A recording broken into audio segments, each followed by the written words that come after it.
and welcome back to Storytime with Miss Tanya. I hope everyone had a great spring break, relaxed, had fun with family, and are ready to get back to some online learning. I've missed reading to you guys, so let's get started. The first book I'm going to read this week is going to be The Girl Who Never Made Mistakes. And the book is by Mark Pett and Gary Rubinstein and illustrated by Mark Pett.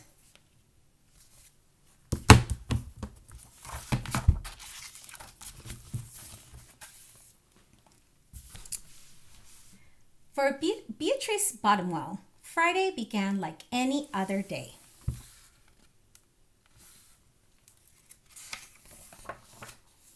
She matched her socks and, of course, she put her shoes on their proper feet. She remembered to feed her hamster Hubert his favorite food, broccoli. And when she made a sandwich for her brother Carl's lunch, she used exactly the same amount of peanut butter and jelly.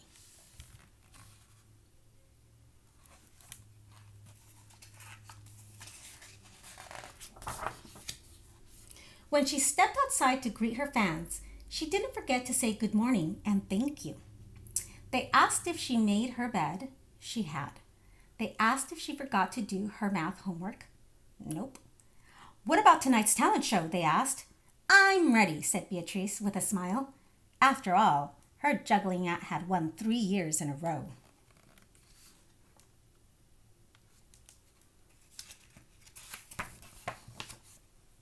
Most people in town didn't even know Beatrice's name. They just called her the girl who never makes mistakes, because for as long as anyone could remember, she never did. Unlike Beatrice, Carl made lots of mistakes. He ate his crayons and drew with his green beans. He danced with his hands and played the piano with his feet. Carl loved to make mistakes.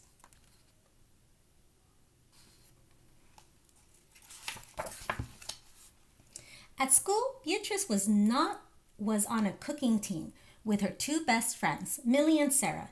To make their giant rhubarb muffins, they needed 4 eggs. Beatrice went to the refrigerator and carefully chose the biggest, eggiest eggs she could find. But on the way back, her legs slipped out from under her. The eggs went flying. Beatrice was about to make her first mistake. That looks good. I've been doing a lot of baking while at home. She didn't. Whew, that was close, thought Beatrice. Sorry, Beatrice, I dropped a piece of rhubarb. She had her egg in her mouth. For the rest of the school day, Beatrice could not stop thinking about her almost mistake.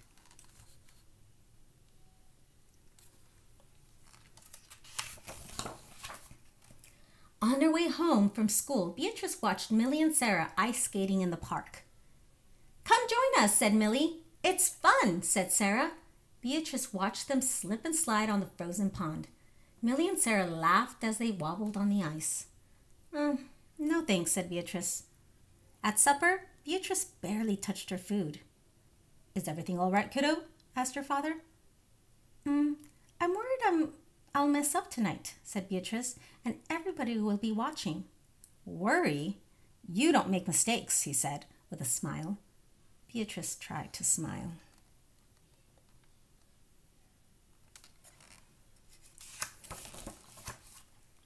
After supper, Beatrice got ready for the talent show. First, she woke up Hubert from his nap. Next, she got the salt shaker from the kitchen table. Finally, she filled a balloon with water. The school auditorium was packed. Beatrice felt her stomach jumping around inside of her.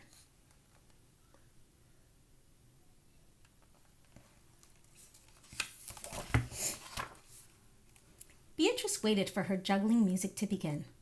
That's her. That's the girl who never makes mistakes, said a woman. Oh, we know she'll be perfect, said the man. When the music started, she tossed Hubert into the air. Next, she added the salt shaker. And finally, the water balloon. Beatrice didn't miss a beat. The crowd clapped with delight, but Beatrice noticed something odd about the salt shaker.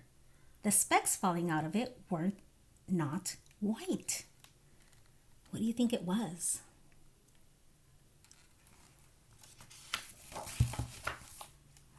Achoo! I think it was pepper. Hubert was so surprised by his sneeze that he grabbed the water balloon with his claws. Kablooey! Hubert, pieces of water balloon, and the pepper rained down on top of Beatrice. For the first time, and as long as anyone could remember, Beatrice made a mistake. And it was a big one.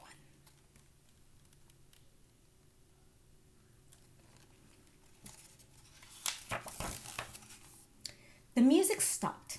Beatrice didn't know what to do. Cry? Run off stage? The crowd sat stunned. They couldn't believe that the girl who never makes mistakes made a mistake.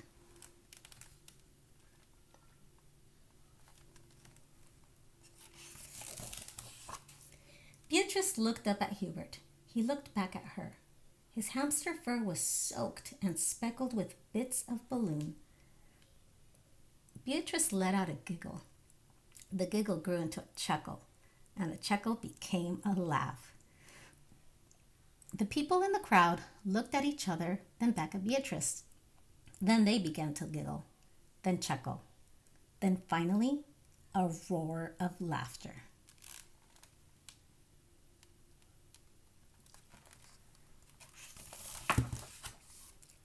That night, Beatrice slept better than she ever had.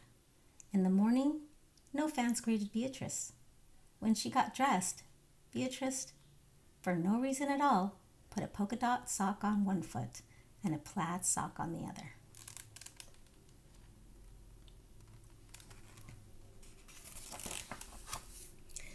Beatrice and Carl made sandwiches. This time, they put the peanut butter and jelly on the outside.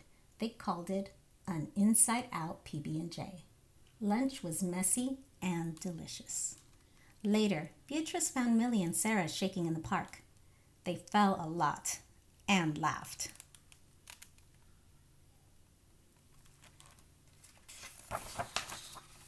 Now, people no longer call her the girl who never makes mistakes. They just call her Beatrice.